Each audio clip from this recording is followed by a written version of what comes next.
This is Skye, the Soulful Progressive with FNN-Feminist News Network, the feminist news that's right for you. Welcome to Skye in the Rainbow Room at night. Alright, giving you that soulful news you need, yes indeed. And don't forget to tell your friends to like and subscribe just like you do, because I know that I'm that soulful news secret that's out there going everywhere. Yeah. So, what do I want to talk to you about today? Omar and the tweet. The ugliness that is going on, especially with people like Kevin McCarthy trying to get rid of her and kick her out of the committee, that the Foreign Affairs Committee that she is on. Now, let's take a look at the Glenn Greenwald tweet that started it all with her cute little musical clapback. Okay, so this is the Greenwald tweet.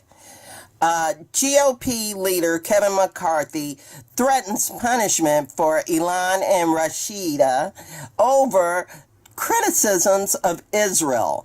It's stunning how much time U.S. political leaders spend defending a foreign nation, even if it means attacking free speech rights of Americans.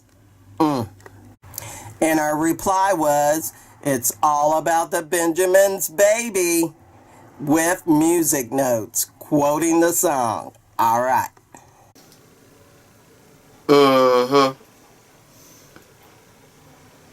Nothing wrong with what she said. All she said was it was all about the Benjamins. What's wrong with that? What McCartney said, trying to get rid of her, is a lot worse. You know, this is Glenn Greenwald's tweets. Now, you know, he's dealing with a lot being down in Brazil, all dealing with what he's dealing with that new president. Now, what's going on is more than just political. It is division that's trying to happen within the Democratic Party. And I took a look at Real News, and they had Charles Lautner and Miss Bennett on there, and we're going to take a look at what they said, and they basically lay it all down in regards to this anti-Semitism that they're saying that Omar is so-called doing. Let's take a look. The rise and is a real threat to Jews. We're talking about the attack on the killing of 11 Jews in Pittsburgh at a synagogue. Right. We're talking about Charlottesville when the Nazis were marching, shouting, "Jews will not replace us." This is real anti-Semitism, and this is what Donald Trump says is okay when he was talking about the so-called good people among the Nazis in Charlottesville. He's the one who's now calling on Ilhan Omar to resign. I mean, that's really rich. That's an extraordinary reality here. If we're serious about challenging anti-Semitism, we have to be serious about understanding the links between anti-Semitism and white supremacy. That's the origins of it, and we have to fight them together. Lautner broke it down. Now, didn't he? Now, they're not chasing the real anti-Semitics while Trump is out there calling them all right people that ran over Heather Heyer. You know, what about that? What's going on with that? You know, that man is ready to get years upon years in prison for that. And he should, because he killed a woman. Now, all about the Benjamins isn't making significant anti-Semitic action like those people are. And what you gotta realize is that what's happening is they're trying to squelch the conversation from breaking out, from talking about Palestine more, to be concerned about a country whose average age is 24, an open air prison whose last 20 that have been killed in the freedom protests have been an average age of 15. Okay, so there's a lot of good information to set this straight in regards to Omar not really doing this, and Abshot Rahman on Real News really set it straight. And there's a lot going on with that. Some people need to understand that there's a movement out there for peace, and the women are leading it. Now, there was just one woman last year, McCowan, that was writing this information up, that tried to write a bill that didn't get a lot of support. Let's hear about this and then discuss. Betty McCollum. And let me just, the quote's on the screen, but let me kind of read this for people. The right-wing extremist government of Benjamin Netanyahu and its apartheid-like policies are at the core of what is alienating Democrats and a growing number of Americans. Now, and she authored a bill, as you wrote about in the last session, that to prevent U.S. military aid from going to Israel, subsidizing abuse of Palestinian children. Exactly. She breaks it down to the point to where there's apartheid going on over there. And it's at the point to where they're trying to squelch the discussion that others are bringing up. And Omar and Rashid Tlaib are a threat to that discussion, because you got to understand, Rashid Tlaib ran on a she ran on a BDS policy on her campaign and won with that. You know, Mark Rubio, he's going against it, but he's the most lobbied Republican right now by the Jewish lobby. So, you know what? I don't even want to talk about Mark Rubio. Let me cut that part out. So let me just say it like this. You know, she apologized, and she apologized Omar in the right way.